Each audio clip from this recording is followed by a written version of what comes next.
के टुकड़े चाहे कर दो कुचल दो उनको परवाह नहीं बटोरा है मैंने खुद को ना ख्वाबों की है कमी And I'm gonna make it on my own gonna break it on my own gonna take it on my own तो तुमने क्या सोचा था मुझे रोकोगे तुम क्या उड़ने से पूरा करना ख्वाबों को रोके तो देखो And I'm gonna make it on my own gonna break it on my own gonna take it on my own And I'm gonna make it on my own gonna break it on my own gonna take it on my own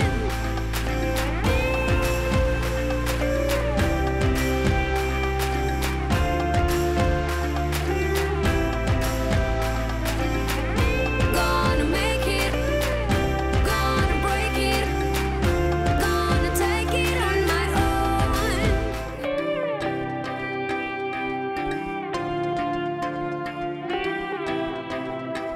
Lisa Ray, welcome to the Dallas Indian Arts Collective's virtual book launch of Close to the Bone. How are you doing? Thank you, Jitin. Thank you again for inviting me. I mean, we have a long relationship, and in fact, it's interesting that now in this avatar we are connecting again for the virtual book launch of Close to the Bone. But of course, we've done fashion shows also across the U.S. And that was a beautiful experience. This is very, very different, but this is somehow, it's really strange. It actually feels more intimate in a strange way. Maybe we've become more present in the time that we're living through. Of course, I think that everyone's also suffering from Zoom fatigue. So I first of all wanted to tell everyone who's joining in a big thank you. Thank you for joining in. Thank you for supporting my book launch. And thank you for supporting words and books, you know. Jitin and I will get into it, but the biggest secret of my life is that I have always wanted to do nothing but write, to become a writer. And I grew up very, very introverted, and I guess my main preoccupation when I was younger was trying to figure out the best possible profession in which I would have the least possible human contact. No wonder you like Zoom so much, Lisa. No wonder you're a big fan of this virtual world. and you know, when I tell people this and people say, well, how did you end up being an actress or in front of the camera and everything like that? And I used to say it's a long story, and now I can actually hand them my book. So there we go. And what a phenomenal book it is. You know, I was up till 6 in the morning reading it, and I felt like I was reading a friend's diary. It was just so intimate, Lisa, and so poignant and so prosaic and poetic. You know, the last time you and I met was at a cancer gala in New Jersey. And I remember you telling me that you were dabbling into poetry at the time. You had just gotten married to Jason. Your life had changed. You were writing poetry. And here we are about 4 years later. Not only do you have a book under your belt, you're also a mother of 2 young, beautiful daughters. I want to talk a little, I want to start there. I want to start with what the last 4 years have been like for you. You're a mother now, and through surrogacy. Talk about what that experience was like, Lisa. Well, first of all, we chose to move back to Asia. So I've, even after I consciously decided to slow down somewhat from my previous lifestyle, and that was connected obviously with being diagnosed with multiple myeloma in 2009, and then relapsing in 2012. Even despite all of that, somehow or the other, I guess it's just in the blood, you know. I'm very, very nomadic. So my husband and I, we ended up in Hong Kong, and then we were there for 4 years, and then Mumbai, and then Singapore, and now we are back in BC. And so in the interim, I've been pretty busy, you know. I finally decided to rewrite my entire book when I went back to Asia. Something was triggered in me. I'd been sitting on the manuscript actually for a few years, and I couldn't even explain it to the people closest to me, why I was feeling so blocked. And that changed radically when I got back to Asia. And maybe it was being close to India and reliving, you know, certain experiences and events, and environment can also trigger your memory, right? Your sense memory in a very profound way. So I ended up rewriting the book, but I was also keeping busy, acting, in a couple of things. The latest thing that's come out is 4 More Shots, Please. We've just been nominated for an international Emmy. Congratulations. So it's pure luck on my behalf that, that I've somehow managed to land in these really interesting projects that end up taking on a life of their own, like projects like Water to 4 More Shots, Please. That was superb. It was a superb experience being part of a female-centric, very contemporary narrative, especially for India. And I'm really, really proud of the show. And so somewhere in between that, my husband and I went in for surrogacy. And actually, the story goes that we initially wanted to have our kids via surrogacy in India. And had actually gone through all the paperwork. It's really extensive, the paperwork, and it's very bureaucratic, and had filed everything. And literally 2 weeks before we were supposed to begin, India declared surrogacy illegal, or basically, they took it off the table for us. Now, that was really heartbreaking, and it was actually quite a shock, Well, I also I don't know, I felt betrayed in a strange way. And of course, India being India, I have to say that many other people, approached me and said, it's okay, yeah, you can still do it, and da-da-da. And I know somebody who knows somebody who knows somebody. But, I had to take a step back, and I said, do I really want to bring my children into the world in that way? It didn't feel right. So then we had to regroup, and we were using an agency, and then we tried to do the surrogacy in Mexico, actually. There was one state of Mexico in which it was legal. And then again, a week before it was supposed to begin, they declared it illegal. Wow. So, so again, it was, now that I reflect back, it was another one of those radical learning curves where I had to dig deep, and it was about the resilience, and it was, it was sort of facing these obstacles in the eye and still being able to say, I know there's a way that this has to happen. So obviously it's not meant to be this way. Now we have to figure out the right route. So finally we landed on Tbilisi, Georgia. And when I say Georgia, not the state of Georgia, but the Republic of Georgia, which was a part of the USSR. It used to be part of Russia. Beautiful country. Don't even ask me how. I think I was just feverishly, up one night and researching, and I found that the 2 countries in the world where surrogacy was still was being practiced in a very clean way, in a very straightforward black and white legal way, was Ukraine and Georgia. But there was something about Georgia that also just really gripped me. So again, it was that Alice in Wonderland kind of experience, being triggered in me. Wow, it's just so crazy. I think we have to try to go for Georgia. So I actually ended up telling the gentleman who, the managing director of the agency that we were using, I said, have you thought about Georgia? And he said, no, never. But he said, but let me research it. And so he ended up going personally and vetting out the clinic. And he thanked me profusely. He said, because of you, first of all, I found another great market, a place where international surrogacy has been practiced for a number of years, and they do it really, really well. And the medical system is above grade.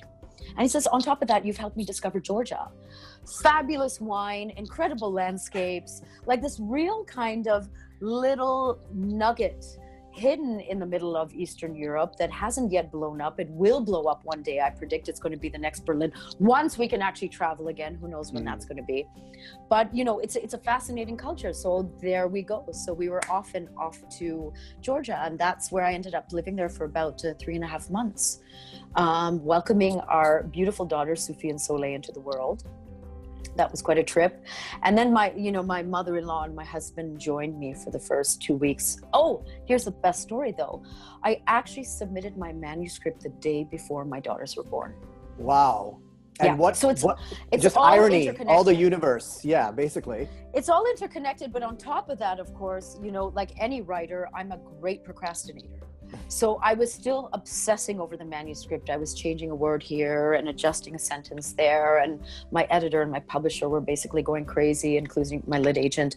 And finally, I had a hard deadline, and that was the birth of my daughters, because I knew that my life would radically change after that. And I simply wouldn't have enough time to sit down in a cafe and scribble away. I did do a lot of editing still after they were born, but that's a very, very different experience from actually submitting a manuscript. So it's weird. It was all interconnected, in a strange way.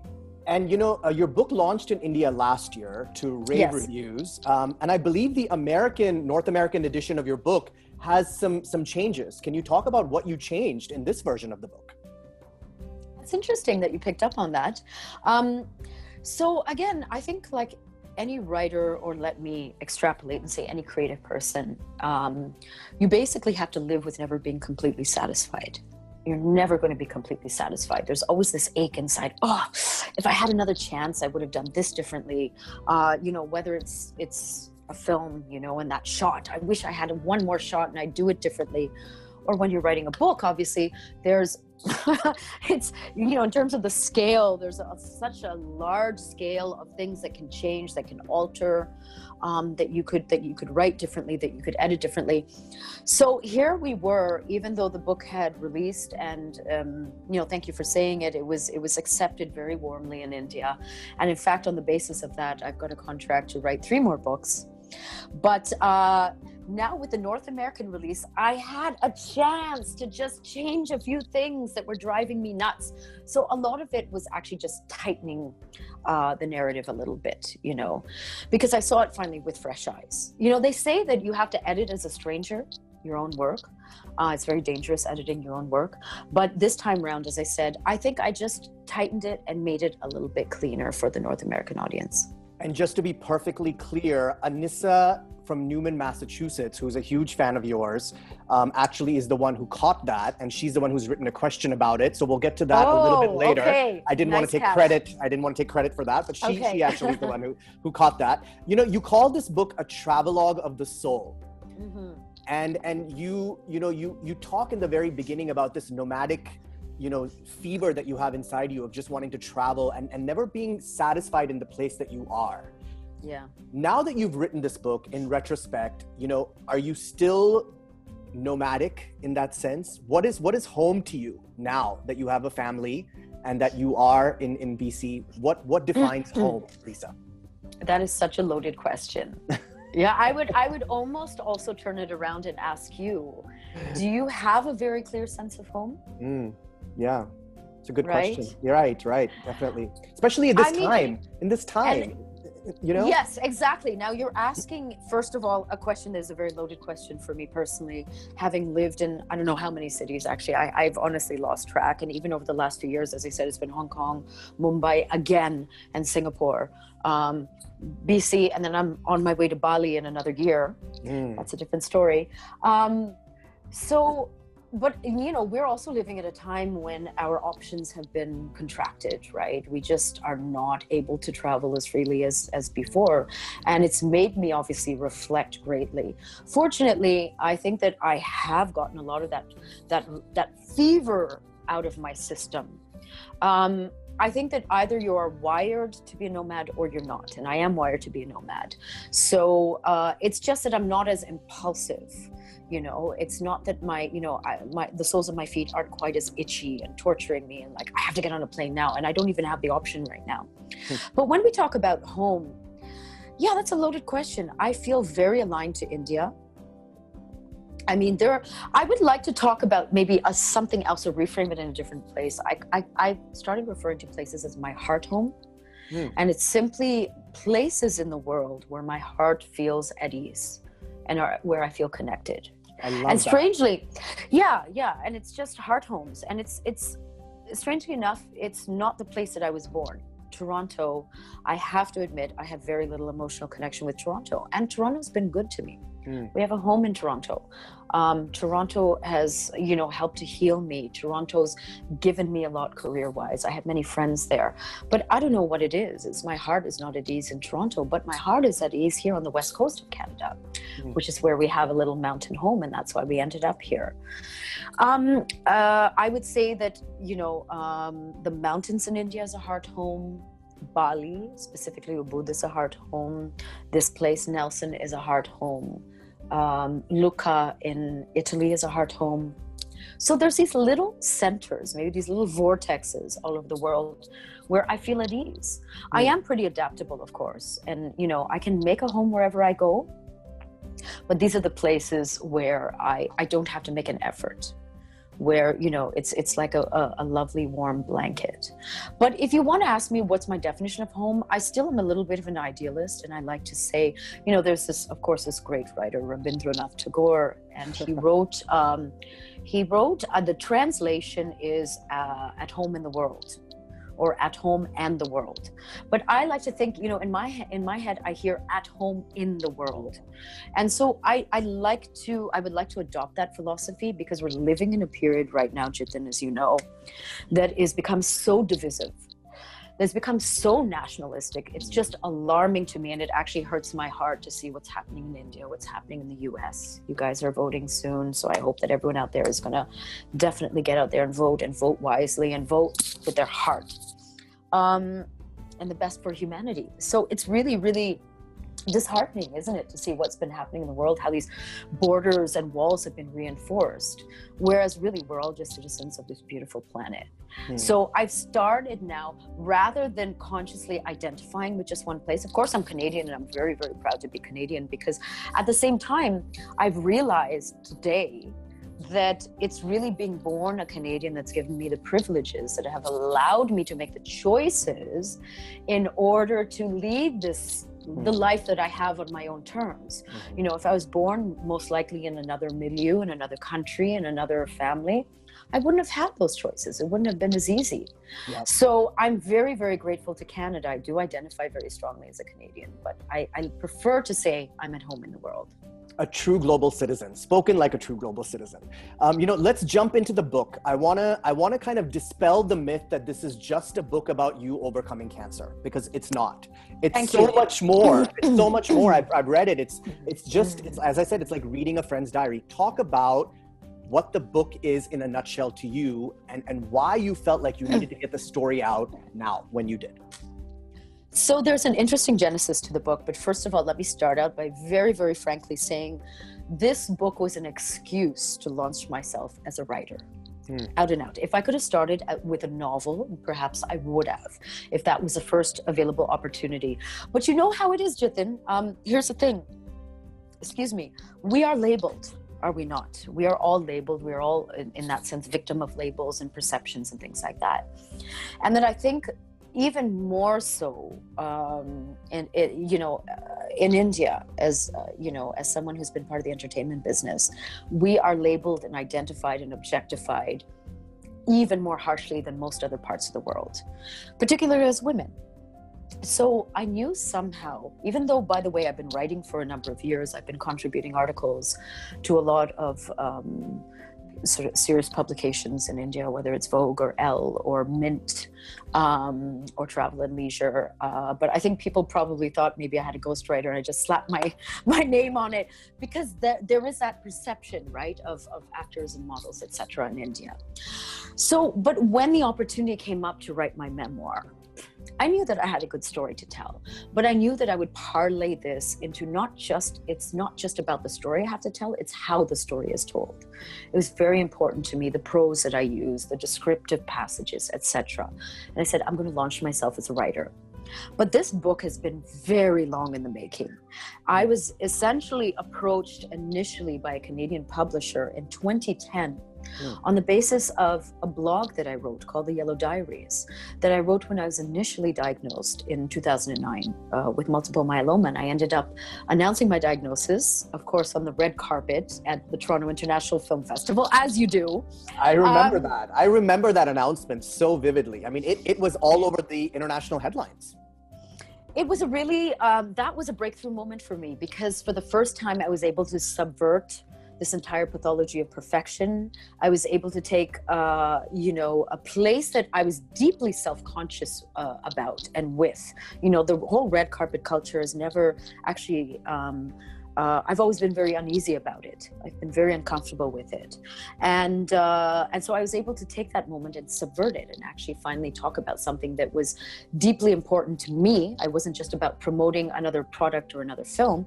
And at the same time, I debuted my body. My new body, I was 40 pounds overweight because I was taking very heavy steroids as part of my treatment. And remember, the red carpet is a place of great scrutiny, right, for women. Sure. Like we're just like torn apart on the red carpet, right? Everything from the shoes you're wearing, has she gained weight, has she lost weight, you know, look at her hair, look at her, you know, everything. And I was able to actually take that moment and transform it for me personally. So that was a breakthrough moment. And then I kept a very, very frank diary of it. That was an online blog. I'd never done a blog online before, called the Yellow Diaries. And there was quite a fair amount of readership and appreciation for it. On the basis of that, I was offered a contract, an agreement to write my memoir. So I did. I worked on it. And I sat down and I actually pressed send and submitted the manuscript. And then I went off on a silent meditation retreat. And while I was sitting there, I just suddenly, it was so clear. It was like that voice that comes to me at really crucial moments. It's not my voice. I don't know where it comes from. I don't even need to know what it is. It said, this is not the book. Get that manuscript back. And so I did. I went running down this dirt road because we had checked in all of our electronic devices and I had to find like a payphone somewhere. And I called my lit agent. I said, you got to get the manuscript back. That's not the book. So, you know, they were very, you know, my publisher was very good humored about it until I procrastinated. And so a few months turned into a few years. And as I said, I couldn't explain to myself exactly why I was actually feeling so blocked. My only rational explanation, because I also believe that everything has a time and a place, you know, there's a time to bloom, you know, there's some things you can't rush, even though writing a book actually does require a lot of discipline. It's not all about that moment of inspiration. You do hope for it. You do hope for those incredible downloads, but you still have to sit there and grind it out. But my most logical explanation is that I tried to write it too close to the experience of my cancer. I needed some time to digest it and to digest my life.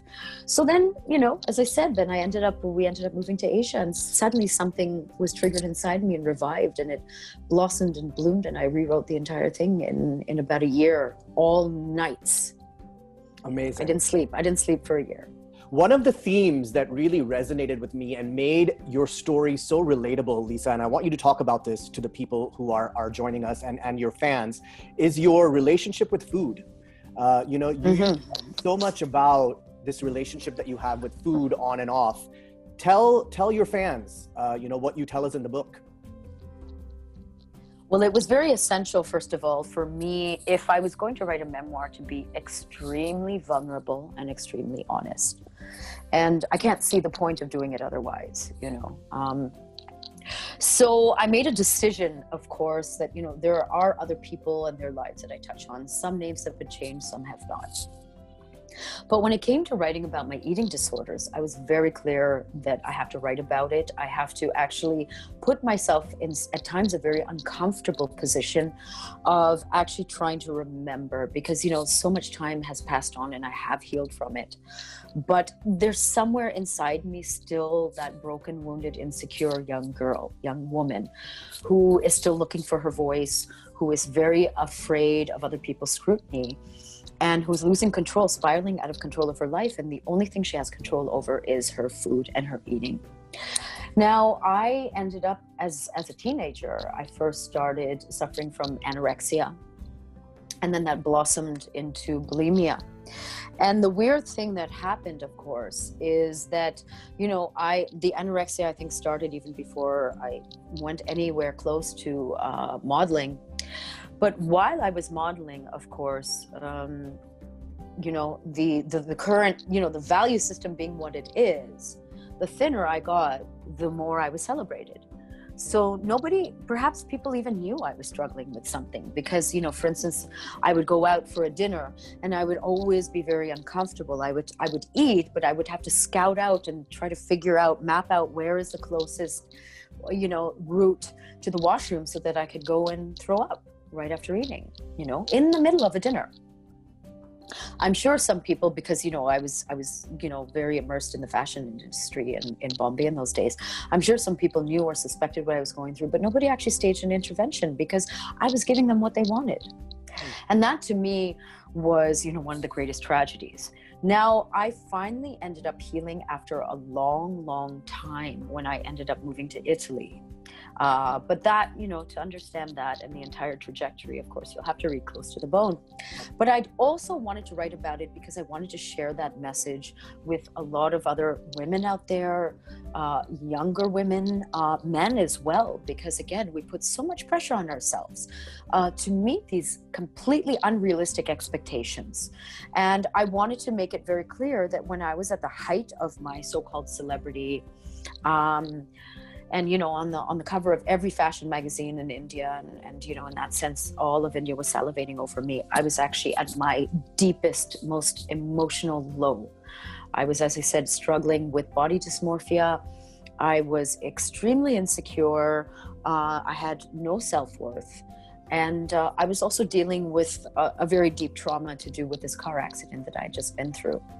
So it's interesting, isn't it, to sort of, when we actually sit down and share our stories and where we have the strength to be vulnerable, it's incredible how we connect, because I think we all have obstacles. We all have, in that sense, deep, dark secrets.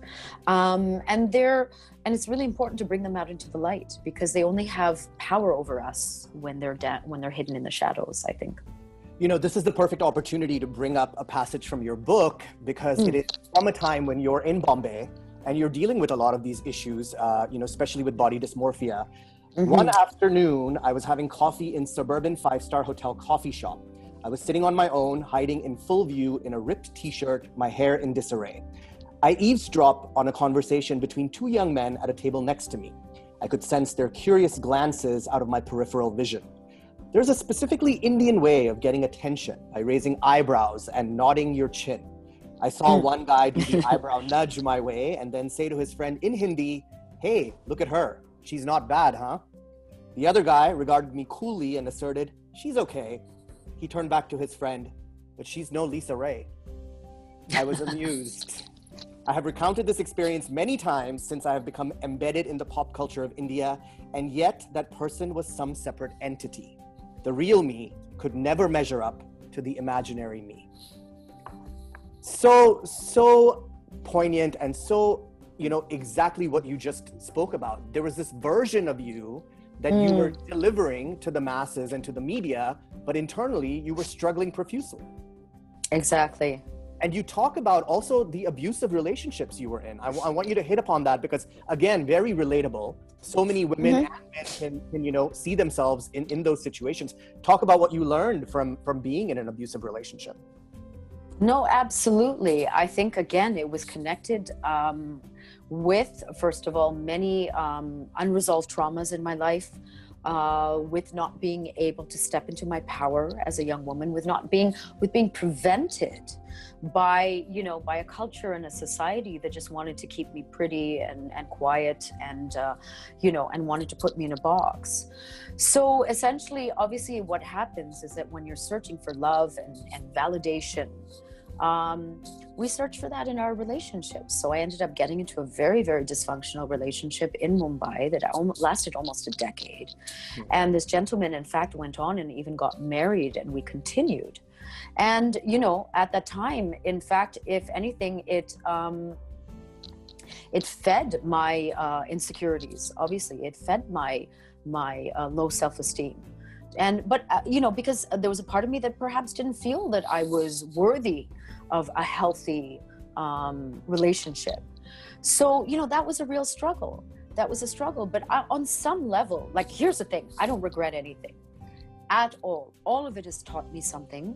I also want to just, point out one thing, the way that I've recounted things, my philosophy in life, and I hope that this comes through in the book, is that nothing is ever wasted, not even your sorrows. I've been given great many gifts, But at the same time, if you keep asking, why me? Why did this happen? Why me?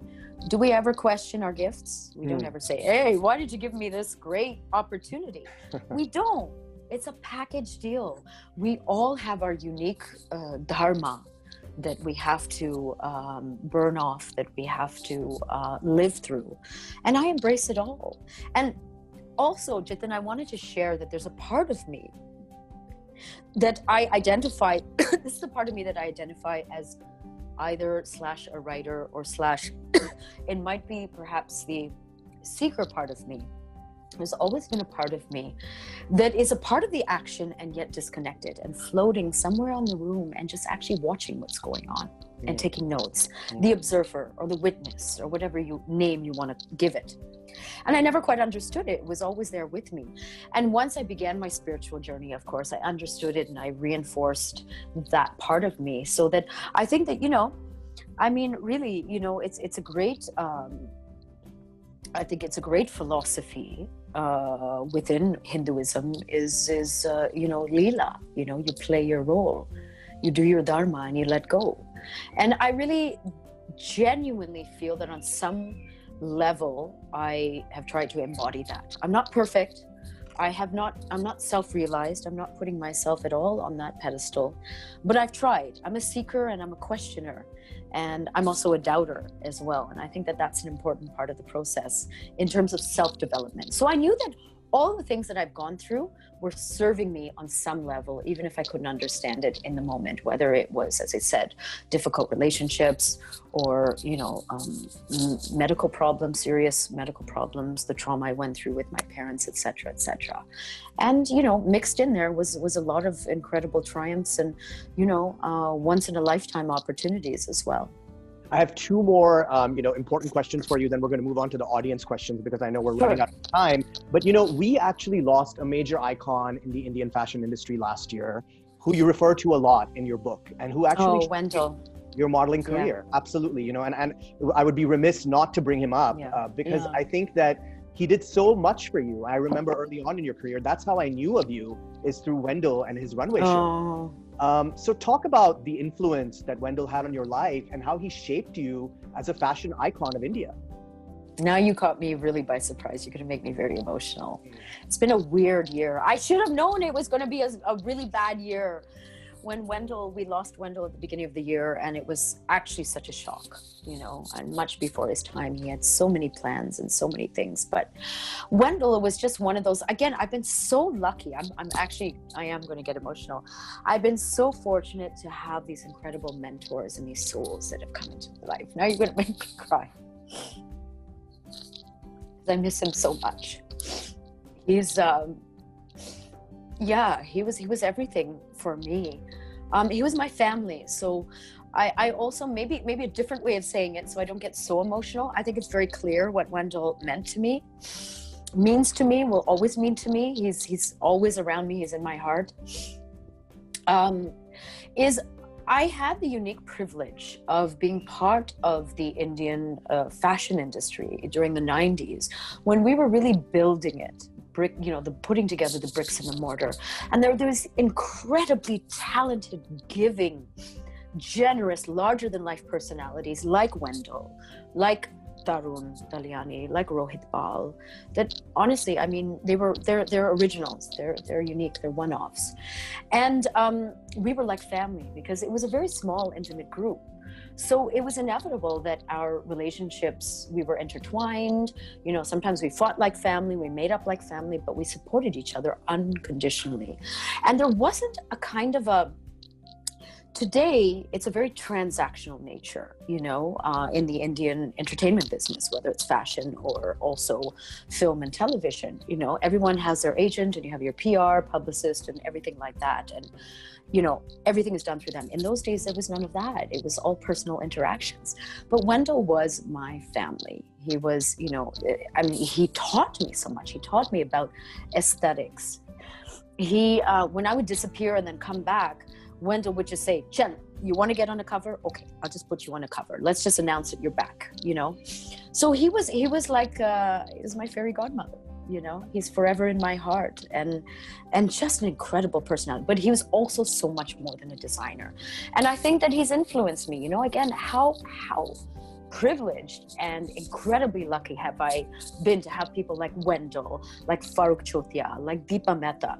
These people who are also so much more than just their job description, right? Wendell was starting a museum in Goa.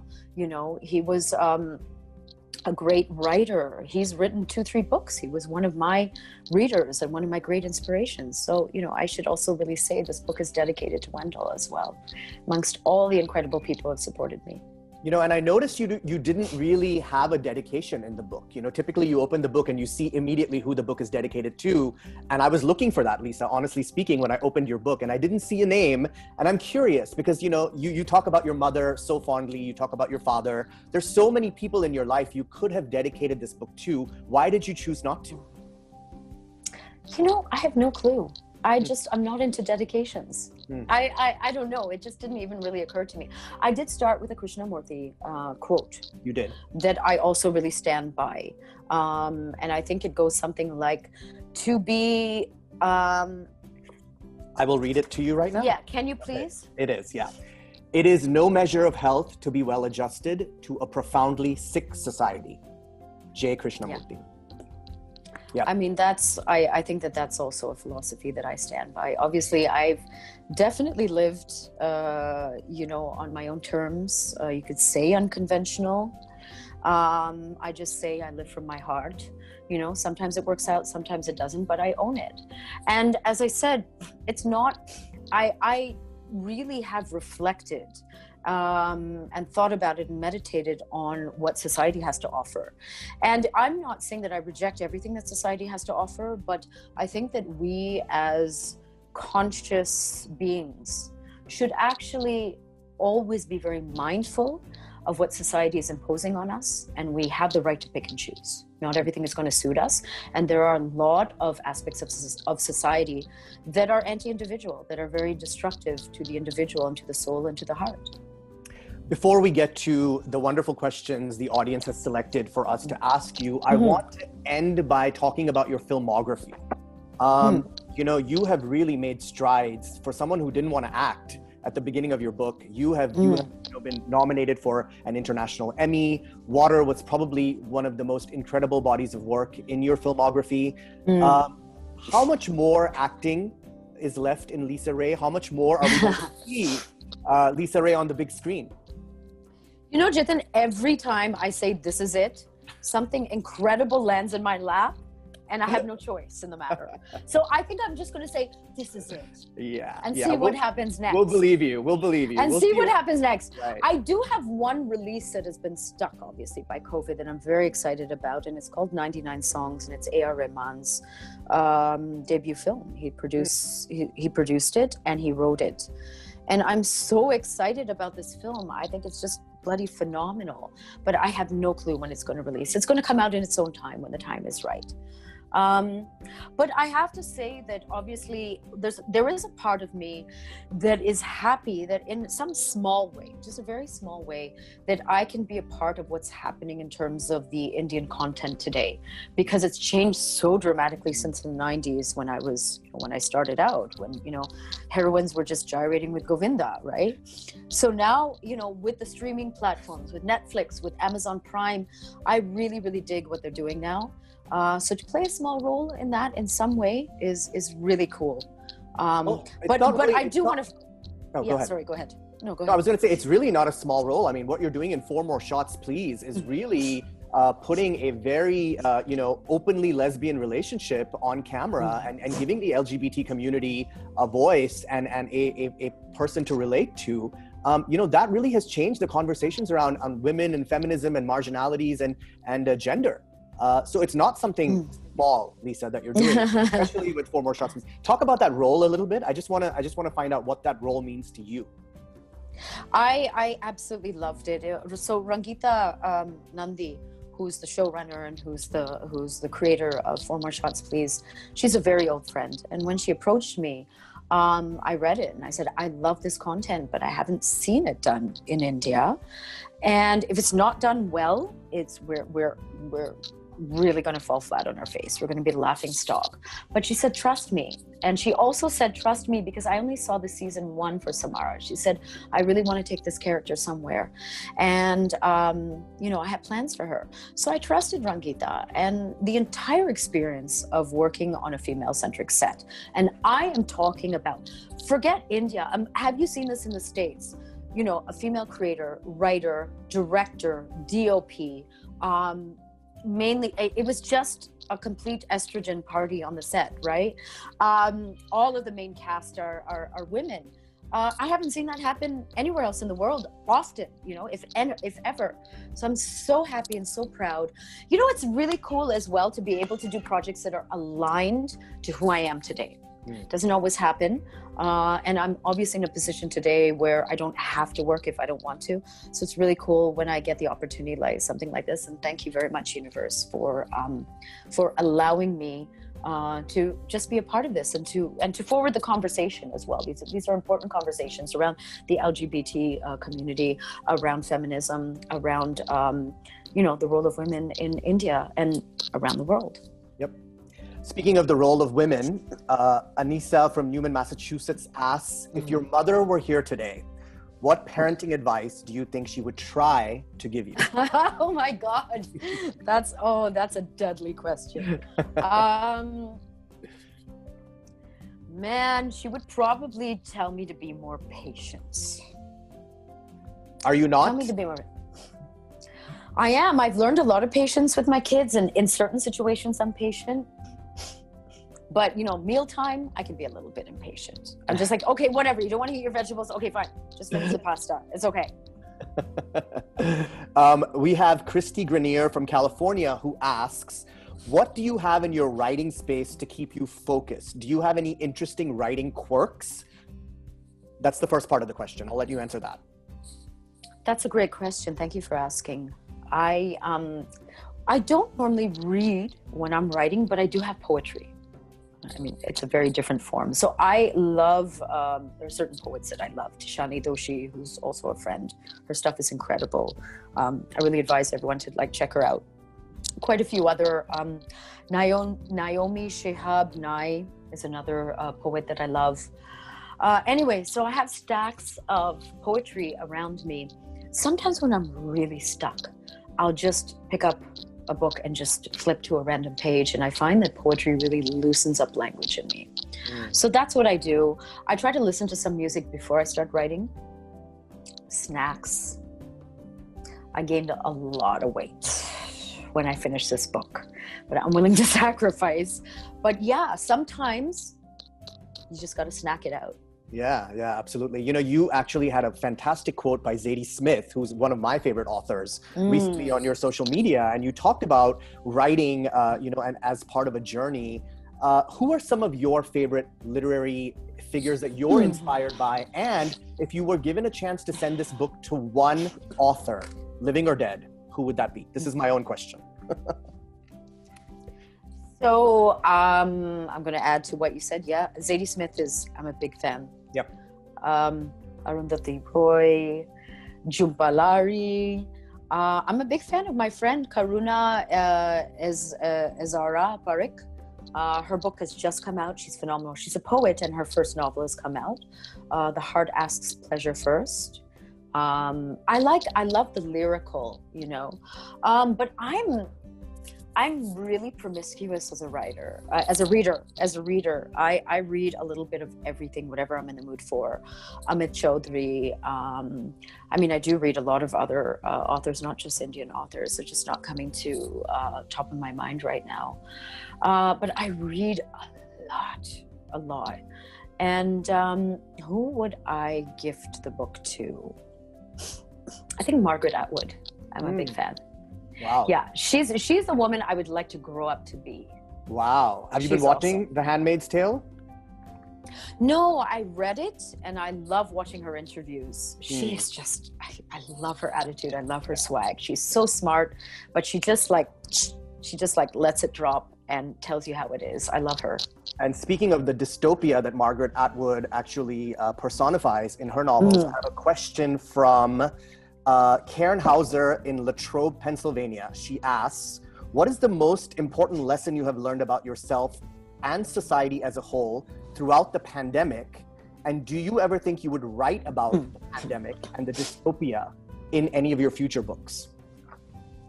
It's a really good question. And it's something that a lot of the literary and writing community has been debating, myself and a lot of other writer friends, because how do you ignore this? If you're working on something before the pandemic or during the pandemic, what do? Do you just brush over it and continue as is? Because obviously we are so affected. We absorb these major life events and global catastrophes. And how is that going to inform your writing? And I don't have a clear answer to that. I did start writing the next book, and I actually started it in the pandemic, but in Singapore. I don't know if I'm going to keep that. That was what felt right then. But in terms of what I've learned, I have no clue what the world has learned. What I have learned is that I needed time to withdraw. I needed time to slow down. I needed to come back to myself. And that's another conscious reason.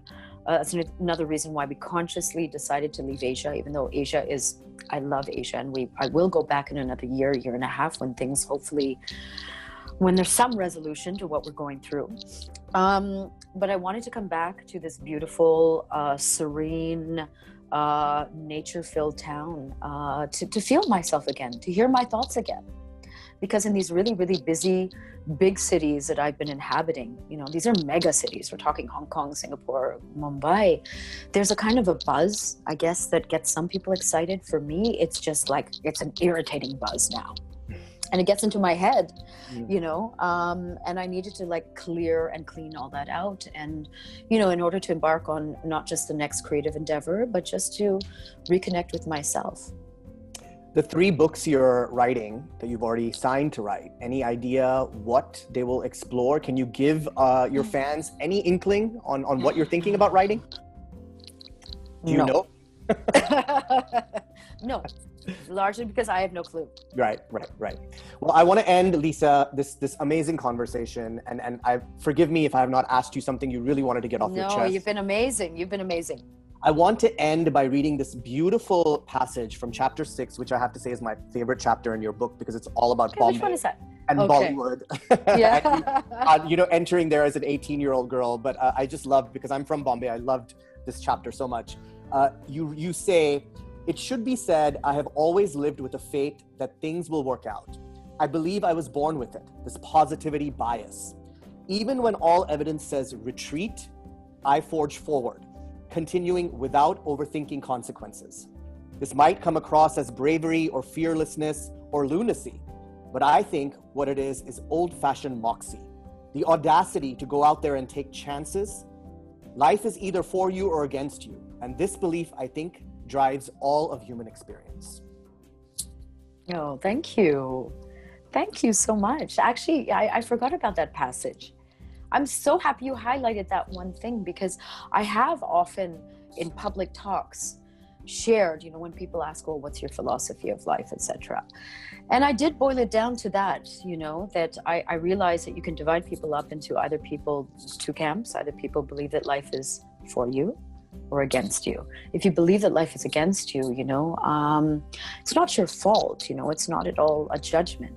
But, it's that idea that, life is competitive and life is a struggle and life is hard and harsh and you have to elbow somebody else out of the way in order to be successful.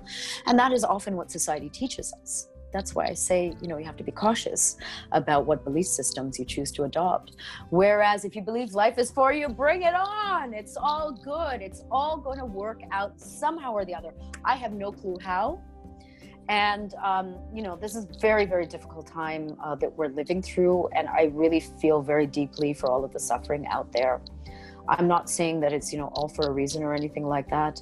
But, I have my own personal belief system. And I think that, basically, all we have to do is be kind to each other and do the best that we can. On that note, ladies and gentlemen, we have a few more copies available of Lisa's signed book. If you would like to reserve your own personal copy, reach out to the Dallas Indian Arts Collective, either on Facebook or on our website. Lisa, you're an inspiration, and I hope we have many more conversations around the many more writings in your future. You are amazing, Jitin. Thank you. Thank you for being a friend. Thank you for supporting me always. And thank you for supporting Close to the Bone. And I wish you all the best. It's great to see you.